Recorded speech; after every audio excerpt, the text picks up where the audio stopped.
Jadi secara umum ya, Indonesia masih memiliki persoalan-persoalan terkait dengan air, baik kualitas maupun kuantitas. Nah, kita punya visi 2045 menjadi dengan pertumbuhan ekonomi terbesar kelima di dunia, dengan PDB 7,3 triliun US dollar dan pendapatan mencapai 25.000 US dollar.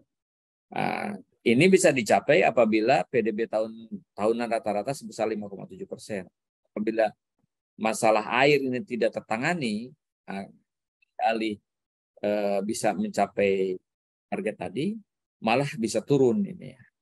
Karena tadi pencemaran dan kerusakan ya, kualitas maupun kuantitas air ini berdampak terhadap penurunan PDB. Target untuk top 10 tadi, top 5 gitu ya, top 5 itu bisa sampai. Gitu. Nah, problemnya tadi ya, pencemaran air akibat cakupan air, cakupan air bersih, sanitasi dan kebersihan ya yang belum memadai, kemudian masalah banjir pesisir yang disebabkan oleh kenaikan permukaan air laut dan penurunan tanah, dampak penurunan muka tanah, kemudian dampak degradasi lahan dan perubahan iklim daratan, dan dampak kekurangan air.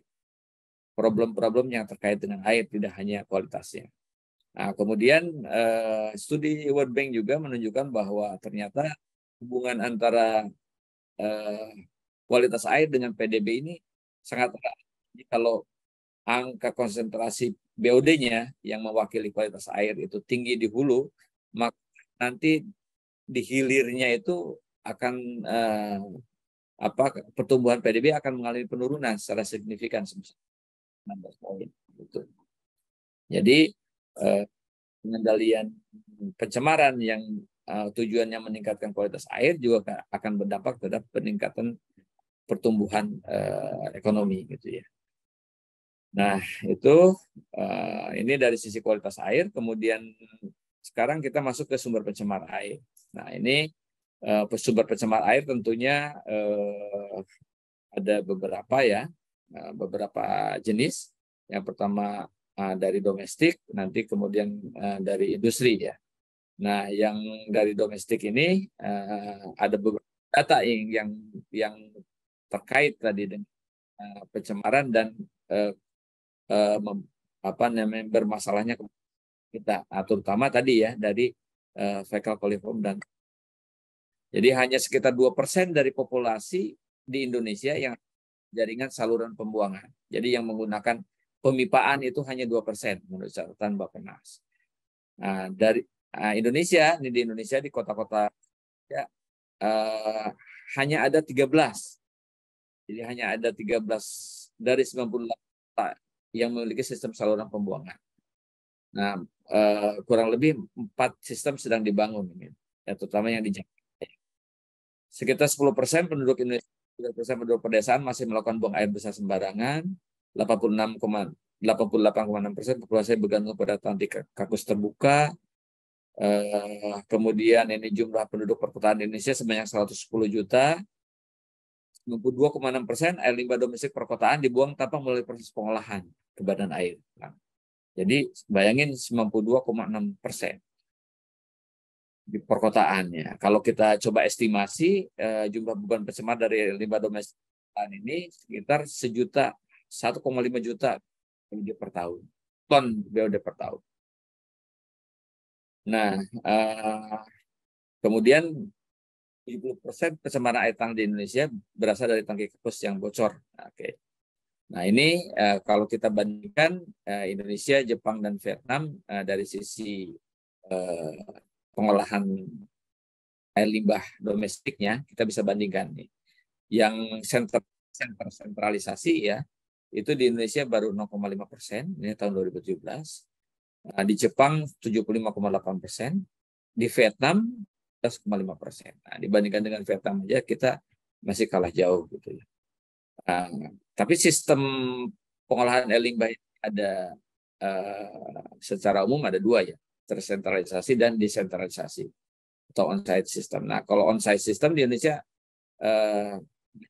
76,4%, di Jepang 24,1%. 50%. Nah, yang tidak ada water treatment-nya di Indonesia 23%, di Jepang 0,1%, di Vietnam 37,5%. Nah, ini ada data yang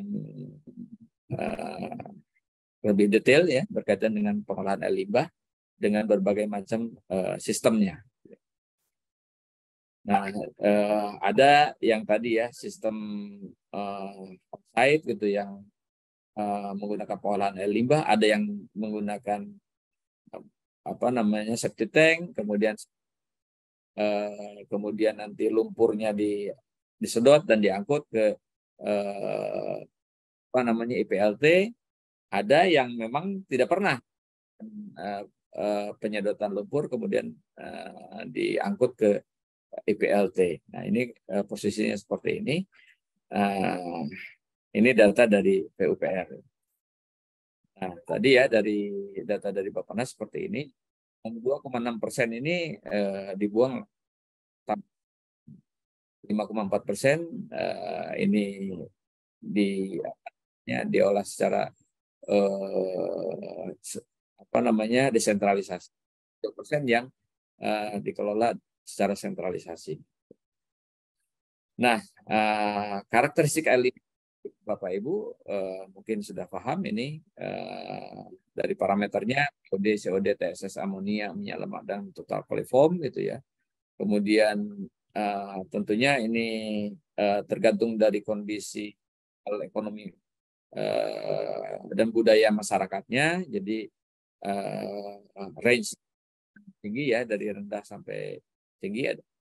Nah, ini apa namanya dari berbagai daerah dan berbagai negara tentunya ini dikumpulkan data-data ini. Kemudian, nah ini hasil apa namanya risetnya teman-teman dari BRIN juga sudah melakukan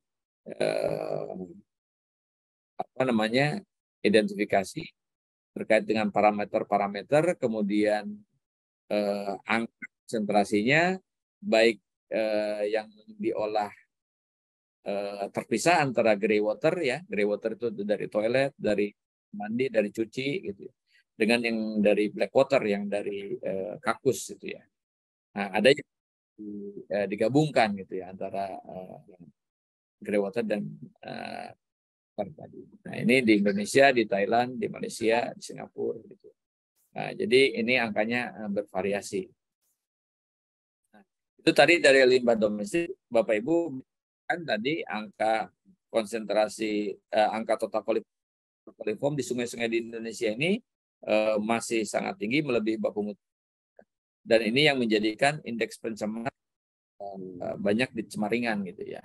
Nah, jadi apa namanya banyak coliform dan total coliform. Karena tadi karena yang dikelola ini masih dibandingkan dengan yang seharusnya. Nah, kemudian ini limbah baik industri pengolahan maupun industri dari pertambangan. Nah, ini jumlah usaha industri skala menengah dan besar ini di Indonesia sekitar 35.000 ya. Ini data dari BPS, kemudian kerjanya sekitar 6 jutaan. Kemudian IU ya, pertambangan sampai 2022 ini sekitar 5.000 unit. Berdasarkan data BPS tentunya sampai dengan Agustus perusahaan yang terdaftar ini tahun 2022 ya, mungkin sekarang udah naik ya di pengendalian pencemaran air PPA sistem apa namanya pelaporan elektronik perizinan ya di KLHK ini baru sekitar 5.000 perusahaan. Jadi banyak perusahaan yang belum terdaftar. Tapi ini bisa jadi sudah masuk ke dalam apa namanya registrasi di DLH provinsi maupun di kabupaten kota. Yang di pusat ini 24% dari jumlah tadi usaha pengolahan skala besar, industri pengolahan menengah besar dan IUP itu hanya 12%. Apabila kita coba estimasi ya beban pencemar tambang dari industri tadi untuk BOD-nya sekitar 334 ribu ton TSS per tahun. BOD per tahun. 207 ribu BOD per tahun, 334 ribu per tahun.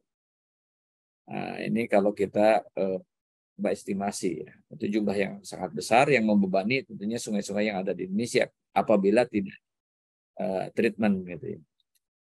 Kemudian kalau kita estimasi beban pencemar dari pertambangan dari luas tambang yang ada di Indonesia ya sekitar 123,6 ya ton TSS per tahun. Nah, ini kalau kita coba estimasi beban tadi menggunakan rumus rasional, konsentrasinya kita anggap memenuhi baku mutu air limbah untuk batu bara nasional ya 400 misalnya.